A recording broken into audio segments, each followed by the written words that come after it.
Bon matin tout le monde, j'espère que vous allez bien. Bonjour. Bonjour. Bonjour. Oui, ça va tout le monde? Oui. Oui, Ouais, vous. oui, merci. Donc, vous avez reçu un petit message. Je me suis aperçu la semaine dernière que je m'étais un petit peu mêlé dans mes crayons, dans mes pinceaux. En fait, euh, ce que je voulais mentionner à tous et à toutes, c'est que la vérification par les pairs n'aurait pas lieu, mais on me faisait remarquer qu'effectivement, la phase préliminaire, elle était faite, donc je vais la corriger et donc je dois la recevoir aujourd'hui en PDF, tout le monde.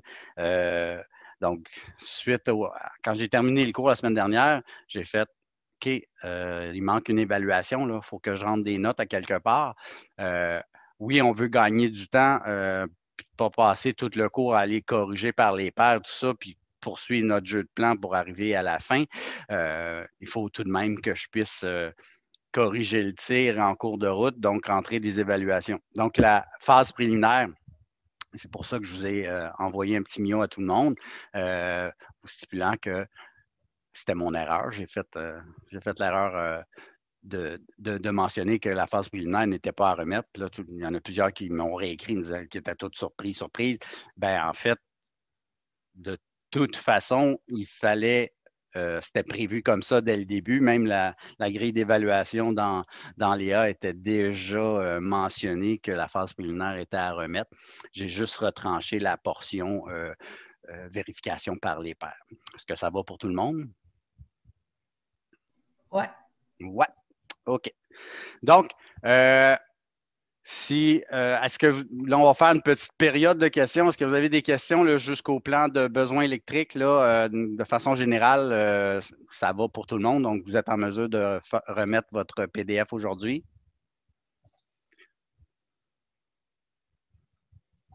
Avez-vous des questions, des insultes ou autres, cette portion de jeu de plan-là?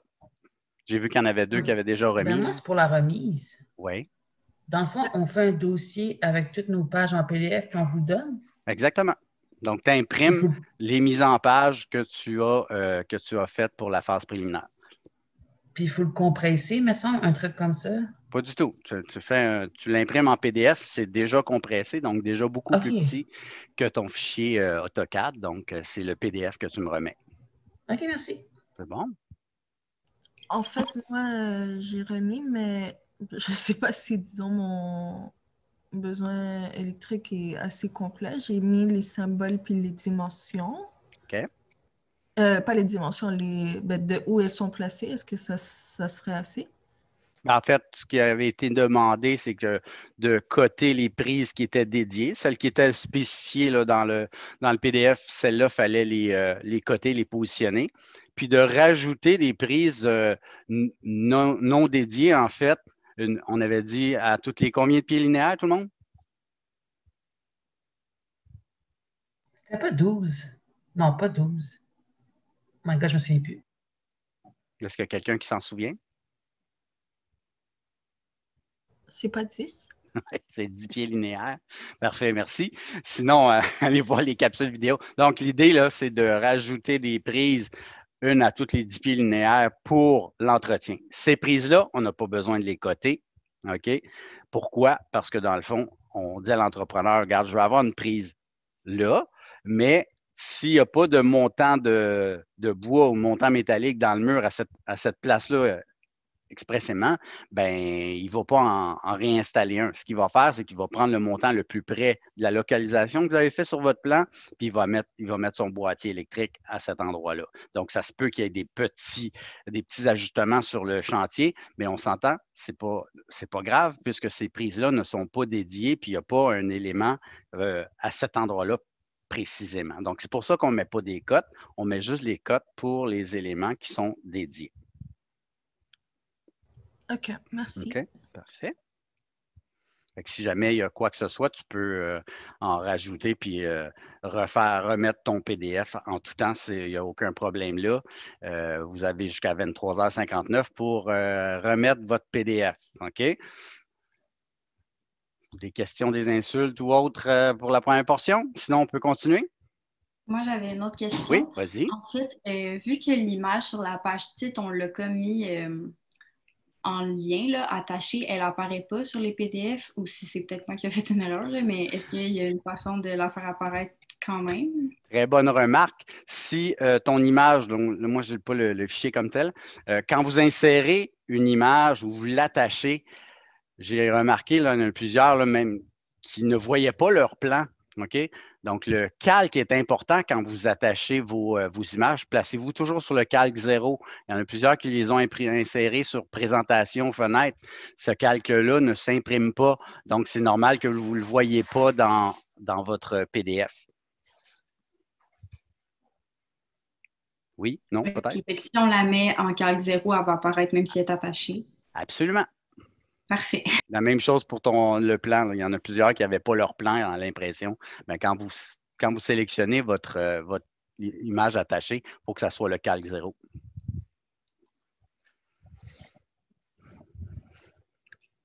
Autre question? Ce que j'aimerais vous demander à tous et à toutes, donc vous avez mis dans votre cartouche je vais aller chercher mon fichier là, parce que ça, c'est le fichier de l'année dernière.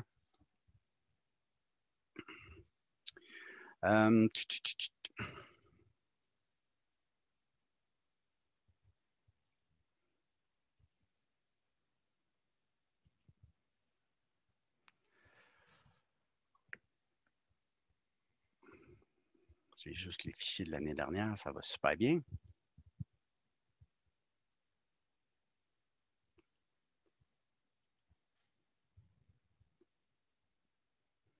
Okay. Donc, dans notre cartouche, on a mis un plan clé. CTRL-C. Voilà. Ce que j'aimerais que vous ajoutiez au-dessus de votre plan clé, j'aimerais ça avoir l'image aussi dans votre cartouche. Donc, l'image imologique, j'aimerais ça qu'elle soit dans le cartouche et sur toutes les mises en page. Donc, ça, c'est votre défi pour ce matin. Je ne vous donne pas de piste. C'est à vous de trouver la façon de faire en sorte que l'image apparaisse sur toutes vos cartouches. Donc, ça, c'est un petit défi pour ce matin. Je ferme la parenthèse là-dessus. Monsieur, admettons, on est poche puis on ne trouve pas, là. Est-ce qu'on perd des points? Non. OK, cool. Je reviendrai avec la solution la semaine prochaine, ou sinon, vous avez le droit de vous parler entre vous. Oui, c'est bon. Merci. OK. Super. Sinon, pas de questions préliminaires, donc ça veut dire qu'on peut passer au plan de plafond réfléchi, tout le monde? Oui. Excellent. Donc, je prends vraiment le fichier de l'année dernière là, parce qu'eux, ils l'avaient fait sur du format Arch-C et tout ça. Puis vous vous souvenez, en début de session, je vous avais montré les procédures pour changer le type de cartouche, changer la dimension des feuilles, etc. Avec les versions 2020 et 2021 d'AutoCAD, on a des options encore plus pratiques quand on vient pour changer nos formats de page. Donc, je veux vous partager ces nouvelles fonctions-là, si vous voulez, qui viennent avec les logiciels. Donc, il faut évoluer avec le logiciel aussi.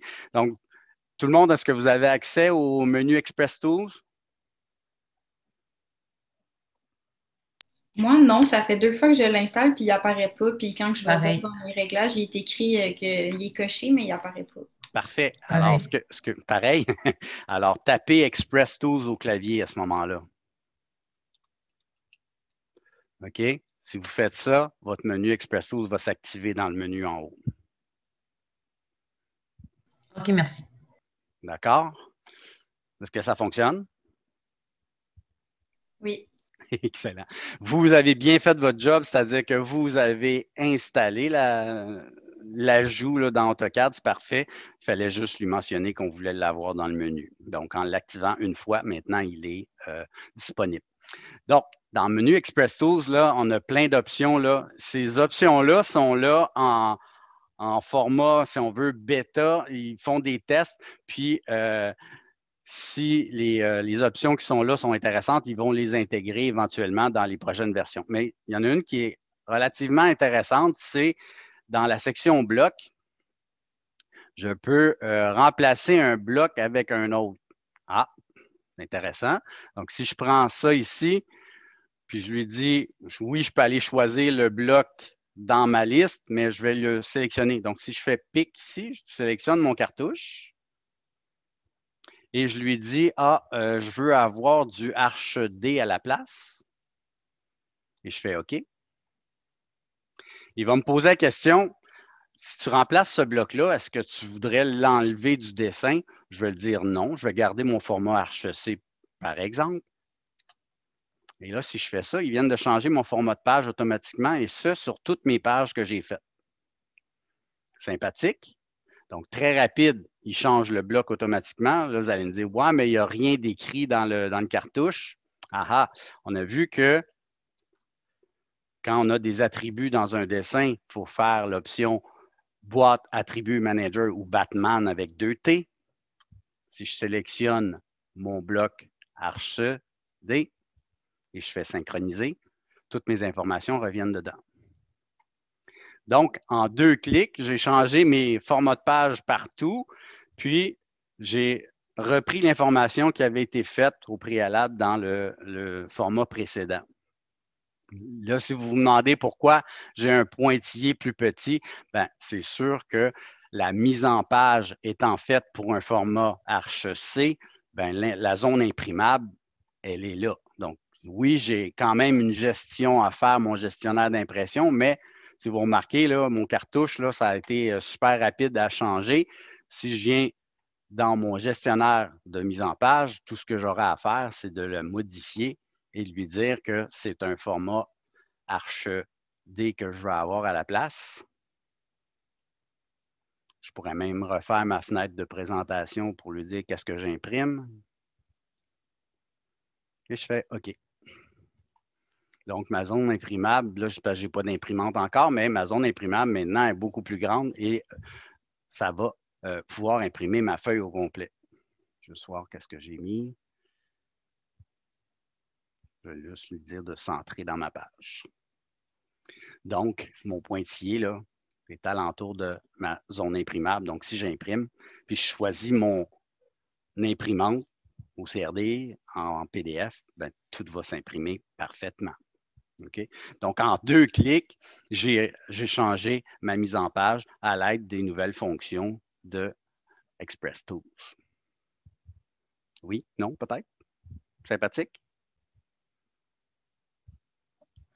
Est-ce que vous êtes là? Est-ce que je vous ai perdu? Sympathique. OK, sympathique. Évidemment, comme j'ai changé de format de page, moi, dans ce cas-ci, mes légendes, oui, je vais me faire des lignes guides, puis je vais les positionner comme c'est positionné là, dans mon protocole, dans mon guide. Oui, je déplace tout ça, puis je me fais une belle légende, etc. Donc, je me fais des lignes guides, puis je viens tout positionner ça. Donc, ça, vous aurez compris l'astuce. L'autre petit truc intéressant, c'est le suivant.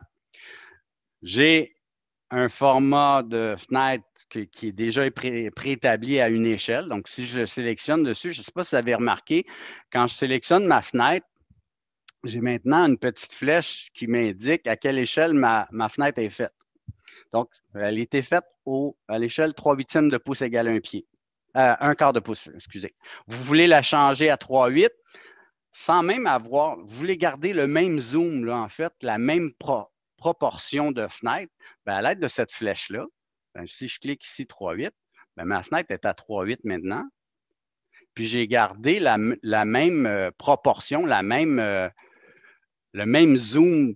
Je n'ai même pas étiré ma fenêtre et rien de tout ça. Donc, ça, c'est à l'aide de la flèche qui est là. Sympathique, ça aussi? Je ne comprends pas, monsieur. Ben, non, mais je veux dire, genre, c'est simple, mais l'échelle change juste dans la fenêtre? Oui. OK. En fait, ça change la proportion de la fenêtre. Puis là, tu dis, OK, moi, je veux l'avoir à 3/8. Donc, il garde le même zoom que tu avais. Puis il dit, OK, pour avoir 3/8, ben, je vais l'agrandir de une fois et demie, si tu veux, la dimension de ta fenêtre de présentation. Donc, ça nous évite d'avoir à réétirer notre fenêtre de présentation, changer l'échelle. N'oubliez pas que si je fais un changement d'échelle, ben, ce qui est annotatif dedans n'a pas été changé. Hein. Malheureusement, il n'y a pas de magie là. La preuve, si j'éteins mes systèmes annotatifs, ben, je m'aperçois que tout ce qui est annotatif dans ma fenêtre est disparu. Donc, c'est à moi de remettre à jour, donc soit en sélectionnant mes objets puis en ajoutant l'échelle courante, ou si je veux le faire de façon plus rapide ou plus systématique, je vais rallumer mes éléments annotatifs. Je rentre à l'intérieur de la fenêtre. Donc, temporairement, j'enlève mon petit cadenas. Je lui dis que je veux les mettre à jour. J'étais à quelle échelle au départ? J'étais à 1/4. Donc, je reviens à 1/4. Et là, si ça c'est allumé, donc mettre à jour les échelles annotatives, bien, il va tout mettre à jour, mes symboles, automatiquement. Et si j'ai bien fait ma job, si je remets mon petit cadenas et j'éteins tout, bien, tous mes symboles sont à l'échelle maintenant de ma fenêtre. Et c'est le truc ultime là, pour vérifier, puis j'en vois encore là. Vous m'envoyez des dessins, les échelles annotatives ne sont pas bien placées, j'éteins cet onglet-là parce que vous le laissez allumer. Mais si vous le laissez allumer, bien souvent, vous oubliez. Puis là, vous regardez, ah, ben mon texte est là. Oui, mais il n'est pas à l'échelle, ton texte. Si j'éteins cet élément-là, puis le texte disparaît, c'est parce qu'il n'est pas à bonne échelle ou tes codes ne sont pas à bonne échelle. Donc, il y a des éléments qui disparaissent, il faut les mettre à jour. OK? Assurez-vous de bien corriger le tir avant d'imprimer, avant de remettre vos fichiers. Ça, c'est un critère de base. Moi, là, projet final, là, à phase d'exécution, là, si le cartouche n'est pas rempli puis s'il y a des échelles annotatives, là, je pense que je ne corrige même pas. Non, ce n'est pas vrai, là, mais c'est sûr qu'il y a des points qui vont disparaître et de façon assez drastique. OK? Donc, ça, là, c'est de base, là, tout le monde. L'échelle annotative, il faut vraiment que ça soit réglé cette année. Là. Je ne veux pas voir un texte énorme dans une fenêtre ou un texte trop petit aussi. OK? Donc, ça, il faut que ça soit réglé. D'accord? Donc, je vais revenir un petit peu dans le temps. Là. Je vais le replacer comme il était, juste pour les besoins de la cause. Le plan de besoin, plan de plafond réfléchi, vous avez reçu dans votre dossier. Mon écran est gelé un petit peu, c'est pas grave. On va aller chercher d'autres documents. Vous avez reçu dans votre document projet, je reçois plein de miaux, là. Vous m'écrivez, hey, je ne sais pas, tel symbole ou tel élément mobilier n'est pas spécifié ou je n'ai pas tel. Allez voir dans votre dossier de document de projet, toutes les informations sont là. OK, donc les spécifications, je vais aller chercher. Donc, je réponds à vos miaux, là, mais j'aurais tendance à vous dire, hey, va vérifier dans ton document parce que tout est là. Je suis plus poli que ça, mais toute la liste des documents que vous avez reçus, là, vous avez tous les specs. Donc, nous, ce qu'on a besoin aujourd'hui, c'est faire notre plafond réfléchi. Vous avez les specs des luminaires. Donc, ça, c'est votre document qui spécifie tous les types de luminaires utilisés là, dans le projet. Vous avez un petit plan de plafond préliminaire pour vous indiquer, bon, qu'est-ce qu'on veut, des suspensions, s'il y a des plafonds, etc. Moi, ce que j'ai tendance à vous dire pour ce projet-ci, toutes les zones que vous avez fait de la démolition à l'intérieur, c'est évident que c'est des nouveaux plafonds, OK? C'est des nouveaux plafonds de gyps, puis la hauteur est à 9 pieds, ça c'est correct, mais toutes les zones que vous avez touchées avec la démolition, c'est obligatoire, là, c'est des nouveaux plafonds. Toutes les autres zones que vous n'avez pas touchées, oui, ça peut être des plafonds existants, soit en béton dans certaines zones ou en gyps dans d'autres zones. Ça, je n'ai pas de problème avec ça. Mais toutes les zones touchées par la démolition, c'est obligatoirement des nouveaux plafonds qu'on veut indiquer dans notre plan. OK? La façon graphique de les représenter, c'est qu'on va mettre un hachurage à l'intérieur, donc des petits points AR Sand. On va mettre une hachurage dans les nouveaux plafonds, puis on va mettre notre symbole graphique d'auteur de plafond, puis on va inscrire en dessous qu'il est nouveau plafond. Donc, nouveau plafond de gyps. Donc, ça, c'est les idées de base. Je vais revenir à mon petit plan ici. Je vais juste le ramener à son échelle de départ, juste pour besoin de la cause. OK. Évidemment, on doit identifier, donc vous avez un symbole de hauteur de plafond qui est inclus dans votre gabarit. Vous indiquez les zones qui sont existantes, les hauteurs préconisées dans le PDF. Qu'est-ce qu'on doit éteindre dans notre plan de plafond?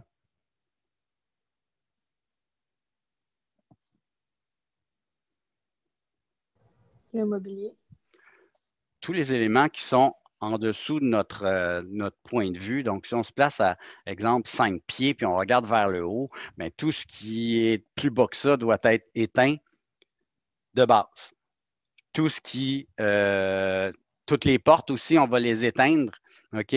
Puis on va venir rajouter des lignes pour fermer l'ouverture. Donc, on a prévu un calque pour ça. C'est le calque nouveau plafond imposte. Donc, il y a le même calibrage que vos cloisons. On trace notre ligne, on vient éteindre nos portes. L'idée, c'est que dans notre plan de plafond, on vient montrer, si vous voulez, la portion haute du mur, au-dessus de nos portes, qu'est-ce qui se passe? Bien, on a un mur plein. Bien, c'est cette section-là qu'on vient représenter dans notre plan de plafond, ni plus ni moins. Okay? Donc, chacune des pièces doit être numérotée, évidemment. Chacune des pièces, je dois savoir quel type de plafond c'est, puis s'il est existant ou nouveau. Donc, graphiquement, on le montre ici, on a fait une hachurage. Donc, le calque nouveau plafond hacheux, ça va. Puis, j'ai pris comme motif AR Sand, puis je l'ai placé à 3,32 de grosseur. Donc, ce que ça va faire, c'est que ça va faire une hachurage relativement dense, mais pas trop. Comme ça, bien, on va bien voir tous nos éléments. Donc, c'est la façon graphique de représenter nos nouveaux plafonds. On indique les hauteurs, puis on vient positionner nos appareils d'éclairage. Est-ce que vous avez déjà fait un plan d'éclairage dans vos cours?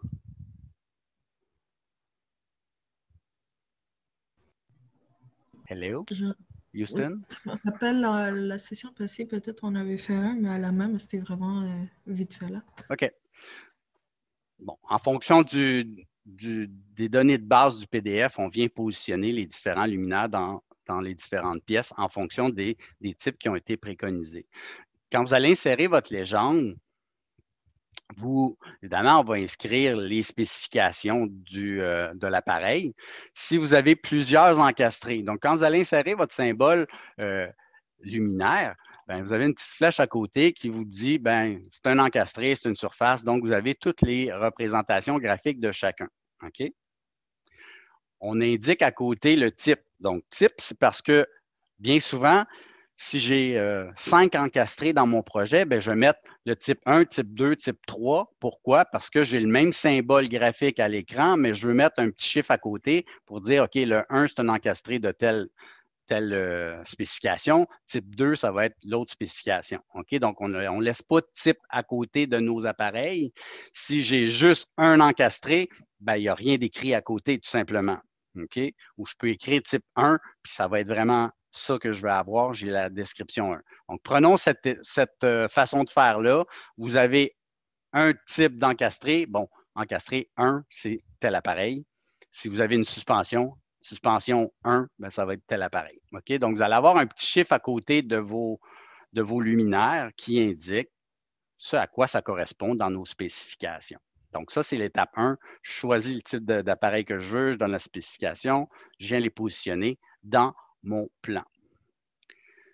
Selon les critères de base, tous les appareils sont placés sur des gradateurs. Donc, je vais avoir un variateur d'intensité dans chacune de mes pièces, sauf si j'ai des fluorescents. OK? Donc, si j'ai un fluorescent linéaire, ben, je ne mettrai pas un gradateur là-dessus, ça va être un interrupteur standard. OK?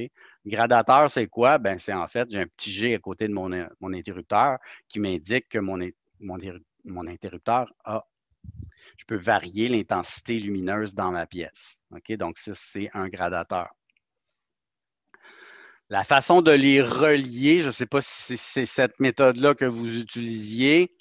Donc là, ils ont mis des arcs pointillés pour les relier. C'est une façon de faire. L'autre façon de faire, c'est de mettre des lettres à côté de nos appareils. Prenons l'exemple. Si ça ici, c'était mon type 1, je vais l'appeler 1. Et si je mets la lettre A à côté en minuscule, je pourrais mettre à côté de mon gradateur, mettre la petite lettre A pour dire, ben, c'est ça qui gère cette zone-là. Donc, l'idée, le chiffre indique le type, la lettre indique le lien électrique. OK? Donc, je pourrais faire ça. Pour éviter quoi? Pour éviter d'avoir à faire ces petites lignes-là qui viennent à être, à un moment donné, ça a l'air d'un spaghetti parce qu'on a plein dans notre pièce. Évidemment, ce plan-là est très simple. Il n'y a pas plusieurs circuits électriques dans nos pièces, mais ça pourrait arriver. Hein? J'ai 4 interrupteurs côte à côte, puis je veux savoir quel interrupteur gère quel appareil électrique dans une pièce. Mais je peux avoir des plans qui sont relativement complexes. Donc, plus le niveau est complexe, plus l'utilisation des LED va être avantageux. Pourquoi? Parce que ça m'évite d'avoir des croisements de petites lignes là, qui viennent alourdir mon dessin pour rien. OK? Donc, si ça reste lisible, je peux utiliser des lignes si vous ne voulez pas mettre des petites lettres. Moi, je préfère mettre des lettres, mais ça, c'est encore une fois, c'est une question de principe et de comment on veut utiliser la symbolique. OK? Donc, dans les bureaux, les deux sont utilisés. Vous pouvez utiliser les liens électriques en ligne ou avec les petites lettres. Est-ce que vous comprenez le principe? Est-ce que ça va?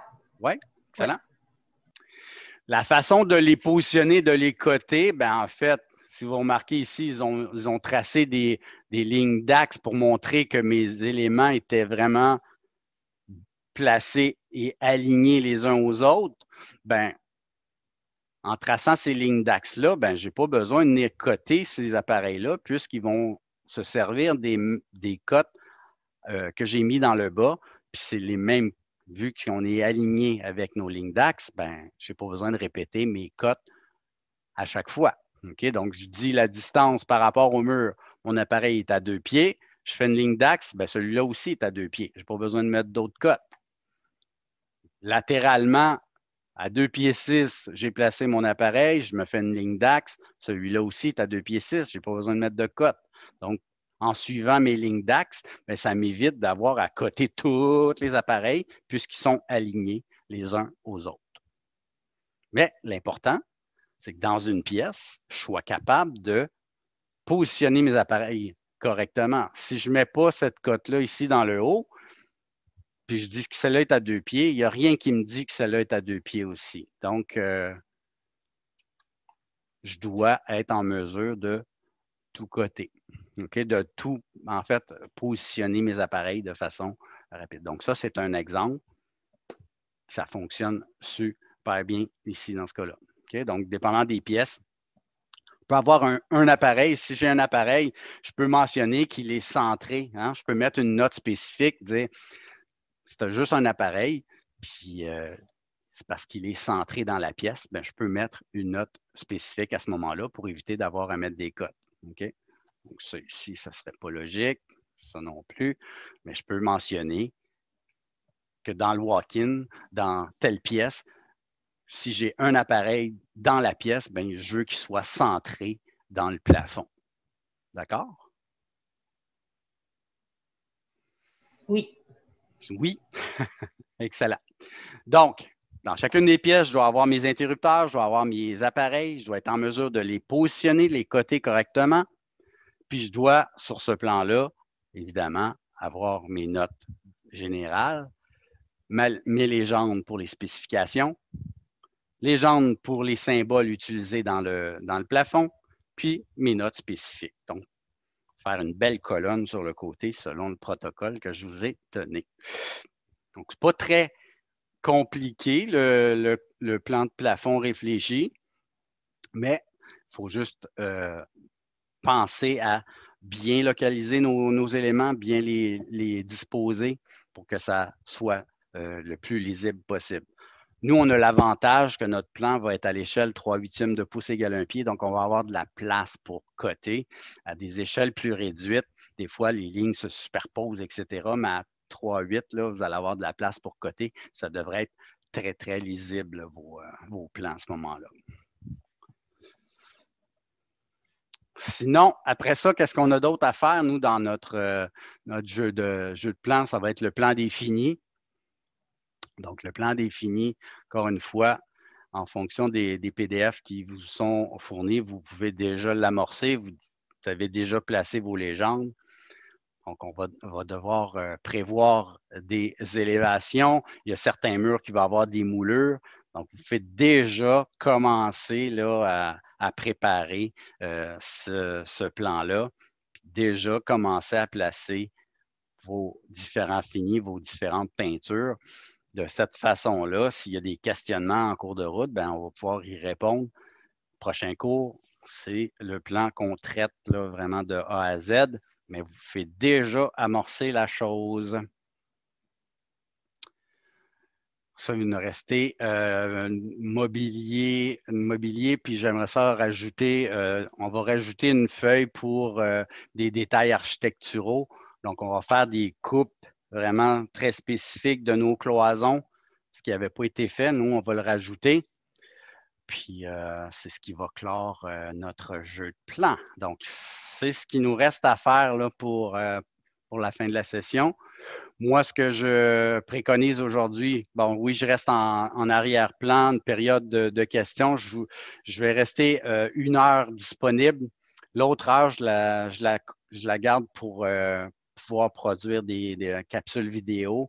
Donc, cours un petit peu écourté. J'ai dû réaménager mes rendez-vous aujourd'hui, mais je veux avoir...